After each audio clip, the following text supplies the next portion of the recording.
Good morning दोस्तों। आज का एडिटोरियल है प्रॉबिंग द स्लूथ। स्लूथ का मतलब होता है डिटेक्टिव्स, ठीक है, यानी कि जो जांच करने वाला है। और तो हम इसमें जो जांच करने वाला पर ही जांच करें तो कैसा लगेगा। यहाँ ये केस है कि एक इसरो जासूसी कांड हुआ था जिसमें जो है वहाँ के एक वैज्ञानिक को जो है फंसा दिया गया था गलत आरोपों पर। उसको जो जांच करने वाली जो राज्य सरकार की पुलिस एजेंसी जो है, ठीक है, उस पर कुछ गलत आरोप लगाए गए थे जिसको मतलब कि उन्होंने जो है एक तरीके से उनको आरोप में पूरी तरह से सिद्ध कर दिया था, लेकिन वो आरोप जो था निराधार था। और इसको देखते हुए सुप्रीम कोर्ट ने फिर से जांच के आदेश दिए हैं सीबीआई को। तो देखते हैं क्या है ये पूरा editorial. CBI probe into ISRO spy case masterminds is a much needed step forward। ठीक है, यहाँ कुछ वर्ड्स को देखिए। ये स्टेप फॉरवर्ड का मतलब क्या होता है, आगे का जो कदम है, ठीक है, वो होता है। मास्टरमाइंड्स का मतलब जो है वो क्या है, वो व्यक्ति जो किसी कार्य को या कोई जो क्राइम है उसका मास्टरमाइंड होता है, मतलब उसको उसकी योजना बनाता है, उसको यानी कि उसका रहनुमाई करता है। तो सीबीआई का जो प्रॉब है यानी कि जांच है इसरो स्पाई केस में, ठीक है ना, या इस इसरो स्पाई केस मास्टरमाइंड्स में, वो एक बहुत ही आवश्यक कदम है, मतलब कि आगे की कदम है, ठीक है। Supreme courts order tasking the CBI to look into the justice DK Jain committee report on the action to be taken against those who implicated space scientist Nambi Narayanan in the ISRO espionage case of 1994 is a logical and much needed step forward in ensuring accountability for the suspected frame up। ठीक है, तो देखते हैं क्या कहा जा रहा है। यहाँ तक ये सेंटेंस है। सुप्रीम कोर्ट का जो एक आदेश आया है जिसमें निर्देश दिया गया है सीबीआई को कि वो जस्टिस डीके जैन कमेटी की जो एक रिपोर्ट आई है किस चीज पर, on the action to be taken against those who implicated space scientist Nambi Narayanan in the ISRO espionage case of 1994। यानी कि डीके जैन की कमेटी की जो रिपोर्ट आई है किस चीज पर आई है, वो आई है उस कार्रवाई के मतलब कि उस कार्रवाई को संस्तुति किया है या उसकी सिफारिश की है जिसमें जो उनके खिलाफ जिसने जो है फंसा दिया था। इम्प्लीकेट मतलब किसी को फंसाना, ठीक है ना। तो जिसने इम्प्लीकेट किया था स्पेस साइंटिस्ट नंबी नारायण को एक इसरो स्पाइनोज केस ऑफ 1994 का एक इसरो जासूसी मामला था, उसमें नंबी नारायण को फंसा दिया गया था। तो उनके खिलाफ जो है क्या एक्शन लिया जाना है उस पर जो है डीके जैन की रिपोर्ट आई थी।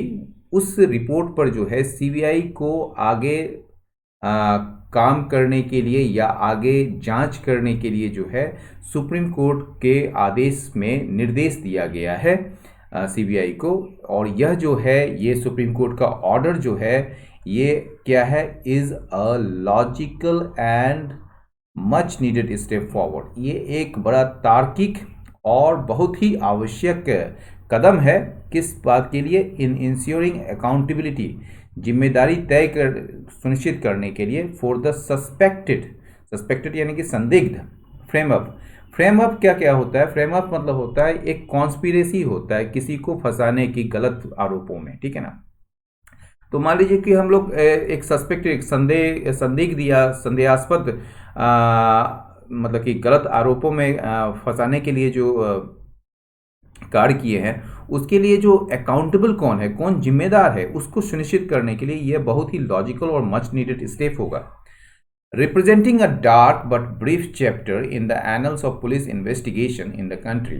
ठीक है, हमने बताया भी था कि ये पार्टिसिपल से शुरू होने वाला जो भी वाक्य होता है उसके कॉमा के बाद जो है उसका मेन जो सब्जेक्ट है वो ये होता है, ठीक है, मतलब कि जो पहला नाउन होता है वो उसका सब्जेक्ट होता है। तो रिप्रेजेंटिंग अ डार्क यानी कि ये जो केस है ना ये रिप्रेजेंट करता है, ये दर्शाता है एक डार्क, एक मतलब कि काला लेकिन संक्षिप्त अध्याय को बताता है या दर्शाता है। In the annuls of police investigation in the country, देश में जो पुलिस जांच है उसके इतिहास में ये जो है एक डार्क लेकिन एक ब्रीफ मतलब कि कम ही समय का संक्षिप्त चैप्टर को दर्शाने वाला यह केस जो है वो बेस्ड था, वो आधारित था किस चीज़ पर? अनफाउंडेड सस्पिशन पर। अनफाउंडेड मतलब कि निराधार संदेह पर, ये ठीक है ना, ये आधारित था, जो कि उत्पन्न हुआ था किसके वजह से? By the arrest of 2 Maldivian women, यानी कि 2 मालदीव की महिलाओं के गिरफ्तारी से उत्पन्न हुआ था और उनके द्वारा दावे किए गए थे, ठीक है ना, दे मेड, ठीक है ना, दे मतलब मालदीवियन वुमेन्स के द्वारा जो दावे किए गए थे अपने बयान में, पुलिस को दिए गए बयान में, ठीक है। The Kerala police arrested mister Narayan based on suspicion that he was among those sharing official secrets relating to space technology and missions to foreign agents। कहा जा रहा है कि केरल पुलिस ने क्या किया, मिस्टर नारायण को अरेस्ट कर लिया, किस चार्ज मतलब इस सस्पिशन पर, ठीक है ना, इस संदेह पर कि वो जो थे वो उनमें से एक थे जो ऑफिशियल सीक्रेट्स को साझा कर रहे थे, किसके मतलब किससे जुड़े हुए official secret? Relating to space technology and missions to foreign agents, यानी कि स्पेस टेक्नोलॉजी और स्पेस मिशन से संबंधित जो ऑफिशियल सीक्रेट्स हैं उसको शेयर करने वाले, मतलब कि उसको शेयर कर रहे थे किसके साथ? फॉरेन एजेंट्स के साथ, विदेशी एजेंट्स के साथ। तो उनमें से वो एक थे mister Narayan. After the investigation was transfer to the CBI in a matter of weeks. कहा जा रहा है कि ये जो इन्वेस्टिगेशन है, ये जो जांच है, वो स्थानांतरित कर दिया गया, ट्रांसफ़र कर दिया गया सीबीआई को कुछ ही हफ्तों में, ठीक है ना। उसके बाद मतलब कि एक कह सकते हैं कि कुछ ही हफ्तों में जो है सीबीआई को ये केस जो है ट्रांसफ़र किए जाने के कुछ ही हफ्तों के बाद जो है, ठीक है ना, क्या हुआ? नहीं, ये है कुछ ही हफ्तों के बाद नहीं, मतलब कि कुछ ही हफ्तों में सीबीआई को ट्रांसफ़र किए जाने के बाद, ये जांच जो है सीबीआई को ट्रांसफ़र कर दिया गया। उसके बाद क्या हुआ कि सेंट्रल प्रॉब एजेंसी जो है, यानी कि सीबीआई जो है, उसने सिफारिश की क्या करने की, कि केस को बंद कर दिया जाए। क्यों बंद किया जाए? उसने सीबीआई ने हाईलाइट किया, यानी कि उसने सामने रखा ग्रेव लैप्सेस, यानी कि बहुत ही गंभीर खामियां को रखा इन द प्रोब, जांच में जो है गंभीर खामियां को उजागर किया उसने, और कंप्लीट लैक ऑफ एविडेंस, और सबूतों की पूरी तरह से कमी, उसको हाईलाइट करते हुए सीबीआई ने रिकमेंड किया कि केस को क्लोज कर दिया जाए, ठीक है ना। मतलब केस अगर क्लोज हो जाएगा तो मिस्टर नारायण पर आरोप जो है वो ऑटोमेटिकली वो खत्म हो जाएंगे। When the Supreme Court awarded a compensation of 50 lakh rupees to the scientist in 2018, taking into account the damage to his honor and dignity following the arrest on grave charges and the interrogation that followed, it was widely expected that police officers who framed him out to be proceeded against too। बड़ा अच्छा sentence है, हालांकि बड़ा है लेकिन ये जो है आसान सेंटेंस है। कहा जा रहा है कि जब सुप्रीम कोर्ट ने अवार्ड किया, अवार्ड मतलब क्या? देना। क्या अवार्ड किया? कॉम्पनसेशन ऑफ 50 लाख रुपीस, ठीक है ना, यानी कि 50 लाख का मुआवजा दिया किसको? साइंटिस्ट को, 2018 में। इस बात को देखते हुए, इस बात पर विचार करते हुए कि जो उनके सम्मान और उनकी गरिमा को जो क्षति पहुंची है, इसके बाद following the arrest on grave charges, यानी कि उन गंभीर आरोपों पर उनकी गिरफ्तारी किए जाने के बाद, और जो इंट्रोगेशन हुआ, मतलब उनसे जो पूछताछ हुई उसके बाद, दैट फॉलोड, यानी कि उनके मतलब कि अरेस्ट के बाद, that followed, it was widely expected. तब ये जो है व्यापक रूप से उम्मीद की गई थी 2018 में कि पुलिस ऑफिसर्स कि वो जो पुलिस अधिकारी जो थे जिसने इन्हें फ्रेम किया था, यानी जिसने इसे झूठे आरोपों में फंसाया था, उनके खिलाफ प्रोसीड किया जाना चाहिए, ठीक है ना, यानी कि उनके खिलाफ जो है एक्शन या उसके खिलाफ कार्रवाई की जानी चाहिए, ठीक है। The court formed a committee headed by justice Jain, ठीक है। कोर्ट ने क्या किया? तब सुप्रीम कोर्ट ने एक गठित किया कमिटी को, किसकी अध्यक्षता में? जस्टिस जैन की अध्यक्षता में, जो कि एक रिटायर्ड अपेक्स कोर्ट जज हैं, ठीक है ना, मतलब कि एक सेवानिवृत्त जो सुप्रीम कोर्ट के जज हैं, फॉर द पर्पस, इस पर्पस के लिए। द पैनल्स रिपोर्ट, पैनल्स मतलब जस्टिस जैन की अध्यक्षता में जो कमिटी है उसका जो रिपोर्ट है वो सबमिट किया गया था हाल ही में।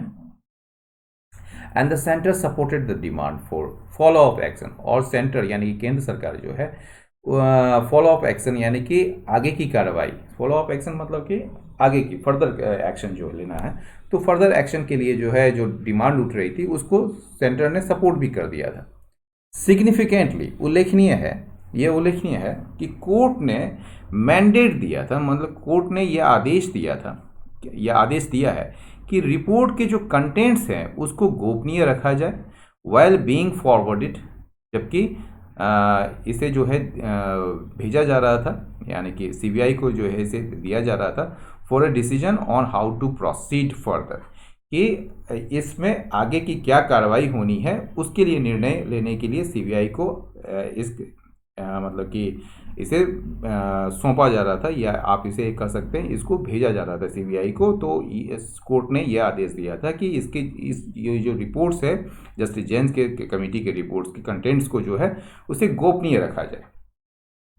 द एलिमेंट ऑफ सीक्रेसी में सीम ऑड, ये जो एलिमेंट के मतलब कि हैं सीक्रेसी के, यानी कि आप कह सकते हैं ये जो गोपनीयता के जो एलिमेंट हैं, जो बातें हैं, वो आपको विचित्र लग सकती है, ठीक है ना, but avoiding any contestation on its findings, लेकिन किसी भी तरह मतलब कि इनके अपने जो निष्कर्ष हैं, ठीक है, ये जो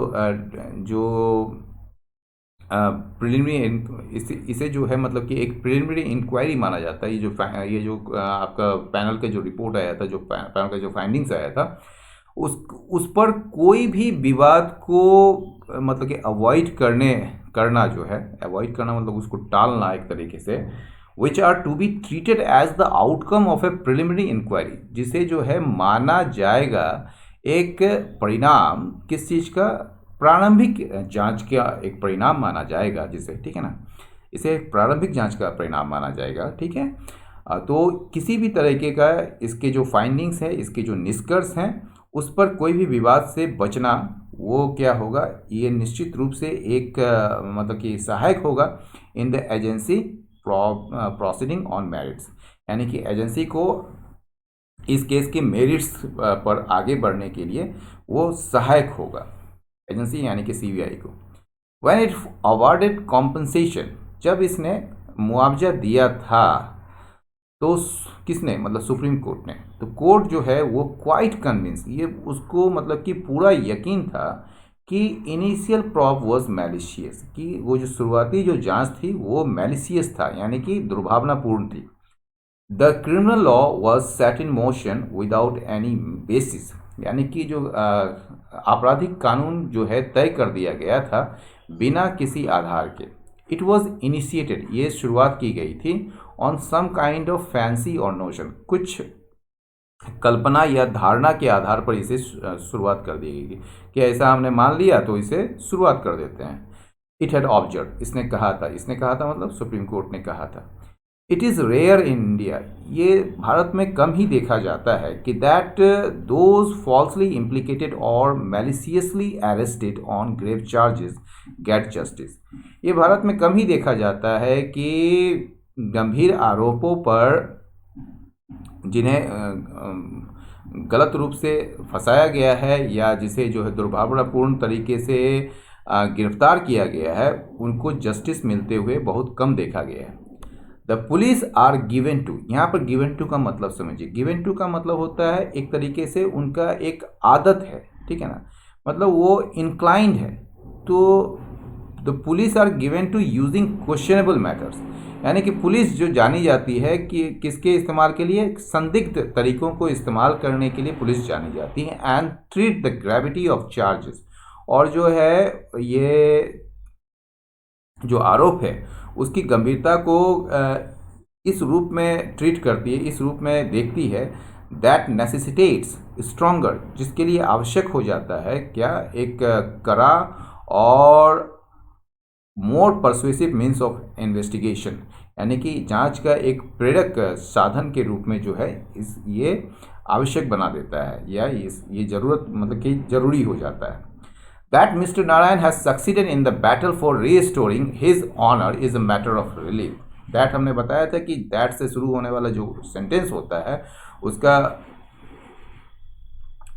उसके बाद आने वाला जो क्लॉज है, या that mister Narayan has succeeded in the battle for restoring his honour, ये पूरा का पूरा को ये दैट रिप्रेजेंट कर रहा है। यानी कि मिस्टर नारायण जो है अपने सम्मान को बहाल करने की लड़ाई में सफल हो गए। यह चीज़ जो है एक क्या है, मैटर ऑफ रिलीफ है, राहत की बात है। But it should be noted, लेकिन इसमें ध्यान दिया जाना चाहिए कि केरल सरकार जो है वो रेसिस्ट करती रही है calls for disciplinary action against the erring police officers, यानी कि जो गलत पुलिस ऑफिसर्स हैं उनके खिलाफ अनुशासनात्मक कार्रवाई करने की मांग को जो है केरल सरकार विरोध करती रही है, रेसिस्ट करती रही है। It oppose the CBI's closure report, इसने जो है यानी कि केरल सरकार ने क्या किया था, अपोज किया था, विरोध किया था सीबीआई के क्लोजर रिपोर्ट को। सीबीआई जब इसको जो है क्लोज कर दी थी, तो जब क्लोजर रिपोर्ट दिया था तो उसका भी अपोज किया था एंड ट्राइड, और इसने कोशिश की थी कि इस इन्वेस्टिगेशन को फिर से खड़ा करने की बाय इट्स ऑन पुलिस, अपने ही पुलिस के द्वारा। बट थैंकफुली, लेकिन शुक्र मतलब कि शुक्र है कि ये जो एफर्ट है केरल सरकार की, ये जो प्रयास थी उसे नाकाम कर दिया गया बाय द सुप्रीम कोर्ट के द्वारा। It would be in the fitness of thing, in the fitness of things का मतलब होता है इट वुड बी सुइटेबल, ये बड़ा उपयुक्त होगा if there is no further impediment to the CBI in proceeding with its investigation against the officers concern. ये बड़ा उपयुक्त होगा यदि कोई भी बाधा जो है सीबीआई को नहीं होती है, किसमें, जो ऑफिसर्स कंसर्न है यानी कि जो संबंधित ऑफिसर्स हैं उनके खिलाफ जो जांच में आगे बढ़ने में सीबीआई को कोई भी आगे बाधा उत्पन्न नहीं हो, तो ये जो है बड़ा सुइटेबल होगा। And that the process of restorative justice, और जो ये प्रोसेस है, ये जो प्रक्रिया है रिस्टोरेटिव जस्टिस का मतलब क्या होता है? रिस्टोरेटिव जस्टिस का मतलब जो होता है वो एक कह सकते हैं आप ऐसा चीज़ जिसमें एक क्रिमिनल जस्टिस सिस्टम होता है, जो जिसका जो फोकस होता है वो ऑफेंडर्स का रिहैबिलिटेशन के पर होता है। वो खासकर रिकॉन्सिलेशन के माध्यम से होता है, जो कि विक्टिम्स के साथ की जाती है या कम्युनिटी एट लार्ज के साथ। मतलब इन द सेंस कहने का ये है कि रिस्टोरेटिव जस्टिस में जो है, जो ऑफेंडर्स हैं यानी कि जो क्रिमिनल्स हैं, एक तरीके जो क्राइम किए हैं, ठीक है, उनको रिहैबिलिटेट किया जाता है, उनका जो है पुनर्स्थापना की जाती है। कैसे? तो इसकी जो है मतलब कि रिकॉन्सिलिएट किया जाता है, मतलब एक तरीके से सामंजस्य स्थापित किया जाता है विक्टिम के साथ। विक्टिम यानी कि जो जिन पर अत्याचार हुआ है, ठीक है ना, जिस भी माध्यम से हो, ठीक है, तो इसके थ्रू जो है रिस्टोर किया जाता है जस्टिस को, ठीक है। और ये जो that the process of restorative justice जो है उसका कॉन्क्लूजन निकलना चाहिए, leads to its logical conclusion. इसका जो है प्रोसेस जो रिस्टोरेटिव जस्टिस का एक तार्किक निष्कर्ष होना चाहिए, ठीक है ना। तो दोस्तों एडिटोरियल नहीं समाप्त हुआ, अपनी राय अवश्य दें, लाइक करें, शेयर करें, सब्सक्राइब करें। बहुत बहुत धन्यवाद, नमस्कार।